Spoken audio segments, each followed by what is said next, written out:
प्रिय विद्यार्थियों, आज हम बीए द्वितीय वर्ष के सेकंड पेपर द्वितीय प्रश्न पत्र में जो आपके अभिज्ञान शाकुंतलम है उसका अध्ययन प्रारंभ करेंगे। कि द्वितीय प्रश्न पत्र जिसका के नाम नाटक, अलंकार, छंद एवं संस्कृत साहित्य का इतिहास है। नाटक के अंतर्गत इसमें कालिदास रचित अभिज्ञान शाकुंतलम आपके कोर्स में है। ये कालिदास के द्वारा रची गई रचना है। कि कालिदास जो है वो उन्होंने बहुत से ग्रंथों की रचना की है। उनमें अभिज्ञान शाकुंतलम भी एक प्रसिद्ध ग्रंथ है, नाटक है। महाकवि अपने काव्यों या नाटकों का जो नामकरण करते हैं वो नायक नायिका के नाम पर रखते हैं अथवा वर्ण्य विषय या किसी घटना विशेष के आधार पर जो काव्य या नाटक का केंद्र बिंदु होती है।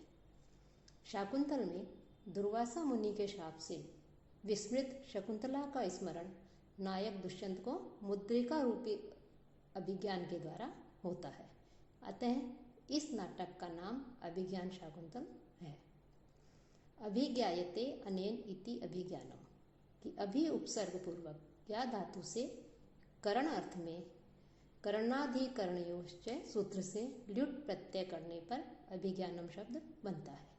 कि जिसके द्वारा पहचाना जाए उसे अभिज्ञान कहते हैं।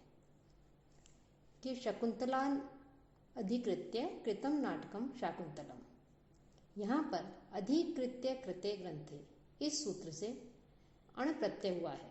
अभिज्ञान प्रधानम शाकुंतलम अभिज्ञान शाकुंतलम, शकुंतला विषय के नाटक जिसमें अंगुलियक रूपी अभिज्ञान प्रधान है वह अभिज्ञान शाकुंतलम है। तो इस प्रकार से अभिज्ञान शाकुंतल जो है इसके विषय में जो नामकरण है इसको लेकर के चर्चा की गई है। अभिज्ञान शाकुंतल का कथानक महाभारत के शकुंतलोपाख्यान से लिया गया है। महाभारत के आदि पर्व के शकुंतलोपाख्यान में सर्ग 69 से 74 तक शकुंतला की कथा वर्णित है और इसमें 300 श्लोक हैं। महाकवि कालिदास ने महाभारत के शकुंतलोपाख्यान की कथा के आधार पर ही अभिज्ञान शाकुंतलम की रचना की। महाकवि ने अपनी नवोन्मेषशालिनी प्रतिभा के बल पर महाभारत की नीरस कथा को सजीव एवं सरस बना दिया। साथ ही महाकवि ने मूल कथा में कुछ परिवर्तन करके कथा वस्तु को रोचक, उपयोगी तथा उद्देश्य युक्त बना दिया। अपनी नाट्य प्रतिभा तथा अप्रतिम कल्पना के सहारे केवल 5म अंक तक पहुंचने वाली महाभारत की नीरस एवं निर्जीव कथा को सरस एवं सजीव बनाकर महाकवि कालिदास ने 7म अंक की सुखद मंजिल तक पहुंचा दिया है। तो इस प्रकार से अभिज्ञान शाकुंतल जो है ये महाकवि कालिदास द्वारा रचित है और इसमें 7 अंक हैं। साथ ही साथ इसमें बहुत से पात्र हैं। कुल मिलाकर के इसमें देखा जाए तो करीब 40 से 45 के बीच में इसमें पात्र हैं। इसके अतिरिक्त कुछ पात्र ऐसे भी हैं जो रंगमंच पर उपस्थित नहीं होते किंतु उनके संवाद हमें सुनाई देते हैं या उनका कार्य होते हुए हमें पता लगता है। वे पात्र हैं जैसे दुर्वासा ऋषि हैं, हंसपादिका, वैतालिक, मेनका, वसुमती, अमात्य आदि। साथ ही साथ जो मनुष्यतर पात्र हैं कि मनुष्यों के अलावा भी कुछ इसमें पात्र हैं जैसे मृग, भ्रमर, लता, वृक्ष, वन, देवता, कोकिल आदि। इनका भी जो है इनमें वर्ण ये इसके कालिदास द्वारा रचित जो नाटक है इसमें ये पात्र हैं। मुख्य रूप से इसमें पात्र हैं, इसका जो नायक है वो दुष्यंत है और नायिका शकुंतला है। इनके अतिरिक्त महर्षि कर्ण, गौतमी, विदूषक, शारंगरव, शारद्वत, अनसुईया, प्रेमवदा आदि जो हैं ये इसके और भी पात्र हैं। तो इस प्रकार से इसके अभिज्ञान शाकुंतलम जो नाटक है इसके नायक दुष्यंत हैं और नायिका जो है शकुंतला है और ये नाटक 7 अंकों में विभक्त है।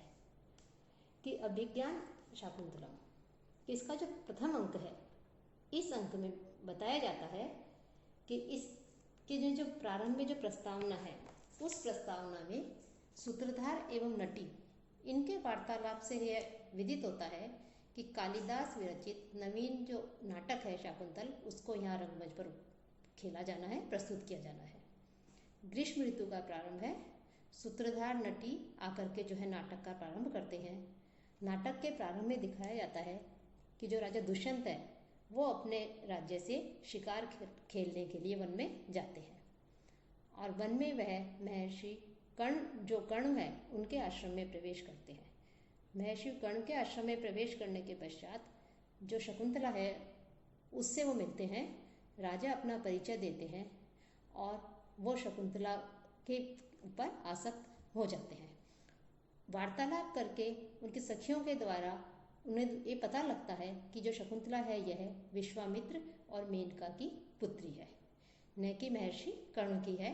महर्षि कर्ण ने तो केवल इसका पालन पोषण ही किया है।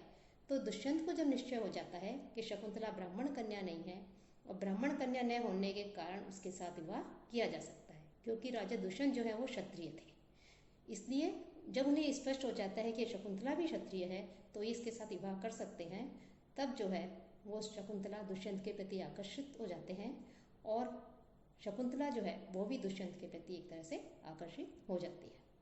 द्वितीय अंक में राजा जो है वो विदूषक और सेनापति जो है उनकी जो शिकार संबंधी जो प्रसंग है उसको वहाँ पर उपस्थित किया गया है, आखेट को उपस्थित किया गया है कि विदूषक जो है वो शिकार को लेकर के बहुत अधिक व्यथित है, परेशान है, वो उससे बचना चाहता है।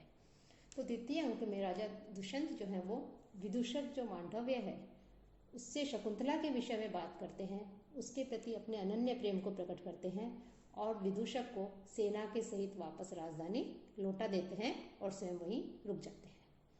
तृतीय अंक में शकुंतला दुष्यंत के प्रति आसक्त है और इसी कारण वो अस्वस्थ भी है। शकुंतला और महर्षि जो कर्ण है वो शकुंतला के जो अशुभ ग्रह थे उनकी शांति के लिए सोमतीर्थ गए हुए थे, तो उनकी अनुपस्थिति में ही दुष्यंत और शकुंतला जो है वो गांधर्व विवाह कर लेते हैं। कि हमारे शास्त्रों में जो है 8 प्रकार के विवाह कहे गए हैं, उसमें गांधर्व विवाह को भी मान्यता दी गई है, जिसे कि प्रेम विवाह भी कह सकते हैं, तो वो गांधर्व विवाह कर लेते हैं। चौथे अंक में बताया गया है कि राजा दुष्यंत जब अपनी राजधानी हस्तिनापुर जो है वापस लौटते हैं तो वो शकुंतला को अभिज्ञान के रूप में, पहचान के रूप में जो है वो अपनी अंगूठी देते हैं कि तुम इस अंगूठी के अक्षरों को गिनोगी तो जब तक इसके अंतिम अक्षर तक पहुंचोगी तब तक कोई न कोई व्यक्ति तुम्हें लेने आ जाएंगे। तो शकुंतला जो है उस अंगूठी को लेकर के और दुष्यंत के विषय में जो है सोच रही होती है, उसके विषय में जो है ध्यान कर रही होती है कि इसी बीच दुष्यंत तो वापस हस्तिनापुर लौट जाते हैं, लेकिन शकुंतला दुष्यंत के प्रति प्रेम के कारण आसक्त है, उन्हीं का ध्यान कर रही है। तो दुर्वासा ऋषि आते हैं और उनकी आवाज़ को वो सुन नहीं पाती और उनका अतिथि सत्कार नहीं कर पाती।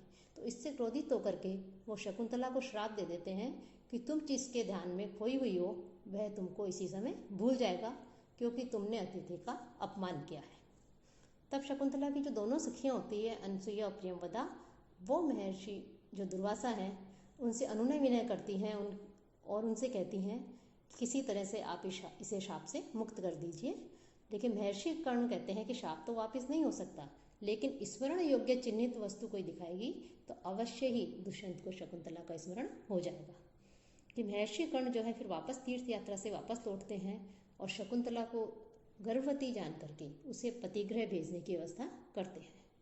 कि जब शकुंतला को पतिगृह भेजते हैं तो इसका बहुत ही मार्मिक करुण रस से परिपूर्ण जो है इसमें वर्णन किया गया है कि वृक्ष, लता, पशु, पक्षी, उसकी सखियाँ, पिता आदि शकुंतला की विदाई को लेकर के बहुत अधिक दुखी हैं, व्यथित हैं, परेशान हैं।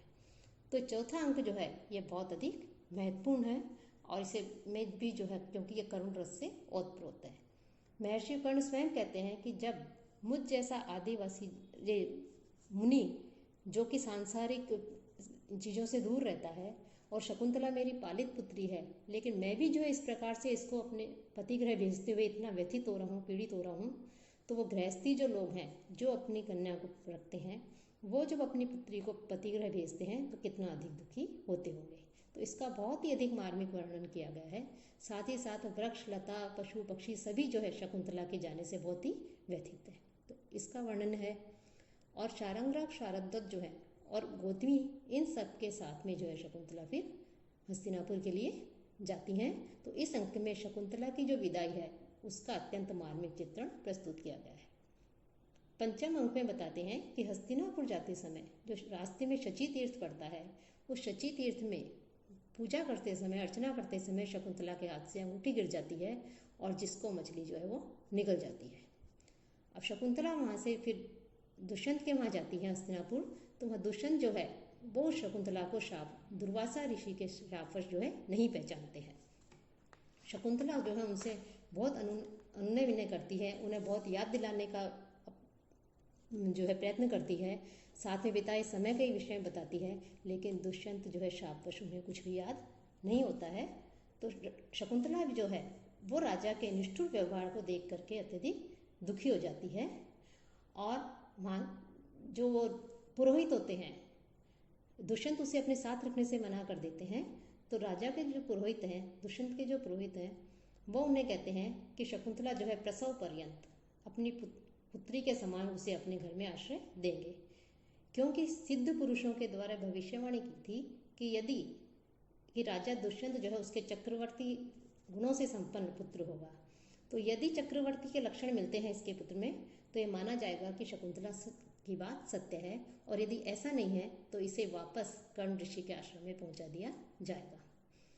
तो जो उनके साथ जो शारंगराव, शारदत्त, गौतमी आए थे, वो पहले ही शकुंतला को वहीं छोड़ करके दुष्यंत के पास में चले जाते हैं कि यदि ये सत्य कह रही है तो ये आप जो है इसे ग्रहण कीजिए, और यदि ये असत्य कह रही है, ये झूठ कह रही है, तो हम ऐसे कुल को कलंकित करने वाली को ले जा करके हम क्या करेंगे, तो वहाँ से चल देते हैं।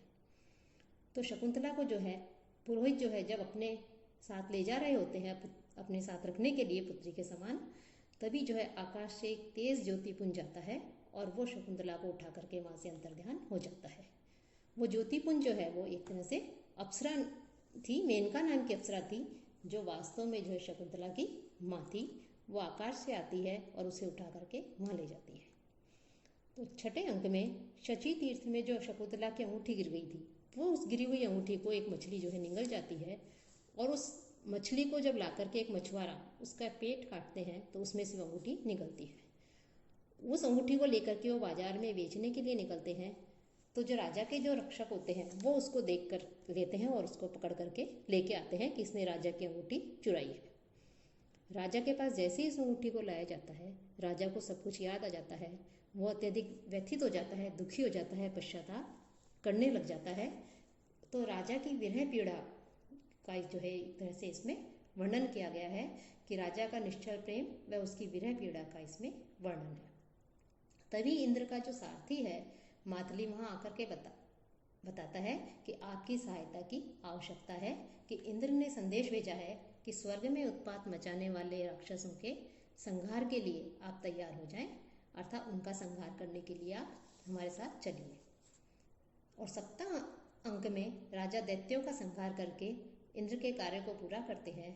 इंद्र के वहाँ उन्हें पूर्ण रूप से सम्मान मिलता है और वापस लौटते समय वो हेमकूट पर्वत पर आकर के वहाँ रुकते हैं कि वहाँ पर जो ब्रह्मा के पौत्र कश्यप ऋषि हैं और उनकी धर्म पत्नी अदिति, उनके दर्शन करने के लिए वहाँ पर रुक जाते हैं। तब वहाँ देखते हैं कि उस आश्रम में जो है एक छोटा सा बच्चा जो है वो सिंह शावक के साथ में खेल रहा है, कि सिंह का छोटा सा बच्चा है उसके साथ में खेल रहा है, उसके मुख को पकड़ करके जबरदस्ती खोल रहा है और कह रहा है कि तुम जो है जम्भाई लो, मैं तुम्हारे दांत गिनूंगा। तो उसके इस पराक्रम को, उसकी इस वीरता को देख करके राजा आश्चर्यचकित हो जाते हैं कि कितना पराक्रमी, कितना वीर बालक है जो इस सिंह शावक से भयभीत नहीं हो रहा है। तो जब वो बालक जो है वो सिंह शावक के साथ में खेल रहा होता है, तभी उसके हाथ में एक अपराजित नाम की औषधि बंधी हुई रहती है, वो गिर जाती है। राजा उसे उठा लेता है। तो राजा जैसे ही उसे उठाता है कि तपस्विनियाँ वहाँ आती हैं और आश्चर्य में पड़ जाती है, क्योंकि वो जो औषधि बंधी हुई थी उस औषधि को एक तरह से उसकी रक्षा करने वाली थी। और ये कहा गया था कि माता पिता तथा स्वयं के अलावा यदि कोई उस औषधि को उठा लेगा तो वह औषधि सर्प बनकर उसे डस लेगी, अर्थात उसकी मृत्यु हो जाएगी। लेकिन राजा जब उसको उठाता है तो उसके कुछ भी नहीं होता है। तो तपस्विनी आश्चर्यचकित हो जाती हैं और दौड़ करके शकुंतला के पास में जाती हैं और उसे सब कुछ बताती है। तब शकुंतला आश्रम से बाहर आती है। वो शकुंतला और दुष्यंत का पुत्र सर्वदमन होता है। तो वो दोनों बाहर आती हैं और वो दोनों का मिलन होता है कि योग बल से जो महर्षि कश्यप होते हैं वो भी शाप की बात को जान लेते हैं और उनको अवगत करा करके दुष्यंत और शकुंतला का मिलन करवाते हैं। अंत में मारीच पुत्र सहित दोनों को आशीर्वाद देते हैं और वो वापस जो है हस्तिनापुर के लिए जो है फिर वो विदा हो जाते हैं। तो इस प्रकार से ये 7 अंकों का आपके नाटक है। ये कालिदास की एक अनुपम कृति है।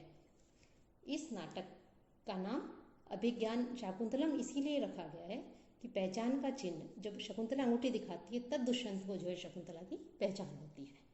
तो ये अभिज्ञान शाकुंतलम नाटक के 7 अंकों के विषय में हमने आपको संक्षेप में बताया। अब हम अगले व्याख्यान में प्रथम अंक से प्रारंभ करेंगे।